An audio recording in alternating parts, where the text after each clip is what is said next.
आलू को नहीं पश्चिमबंग स्ट्राइक आ स्ट्राइक जो ओडिशा को आसी न पारे आलू गाड़ी आज पश्चिमबंग सरकार एवं व्यावसायिक संघ मध्य आलोचना होईछि।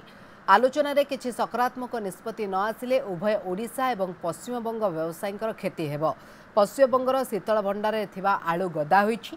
एबे केवल 7.5% आलू बाहर को रप्तानी होईछि। उभय राज्य एबे चिंता करुथिबा बेले कोनोसी समाधान बाट बाहरी पारि नाही। आजिर आलूर दाम 2500 रु 3000 टंका मध्य अच्छी। पश्चिमबंगरू आलू समस्या जोगु उत्तर प्रदेश आलू प्रत्येक दिन आसुछि।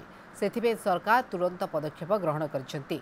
पश्चिमबंग सरकार एथिप्रति दृष्टि देई आज किछि समस्यार समाधान करिवे बोली आशा रखिछंती आलू व्यवसायी। नहीं ओडिशार अवस्था सेमती किसी खराब नहीं। ओडिशार बर्तमान आलू जो गच्छित अच्छी चलिबो एवं ता सहित मध्य आमे उत्तर प्रदेश आलू रेगुलारली आसुछि। तेणु सेमती किसी समस्या नहीं। समस्या अच्छी पश्चिमबंग पाए।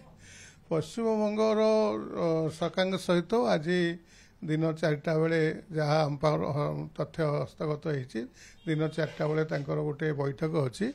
मु भावुची ए बैठक निश्चित भाव गोटे सकारात्मक फैसला हम नहले आर्थिक स्तर में पश्चिमबंगर व्यवसायी कहतु कोल्ड स्टोर मालिक कहतु कि चाषी कहतु जो मैंने आलू रखिंट से प्रभुत क्षति सहे।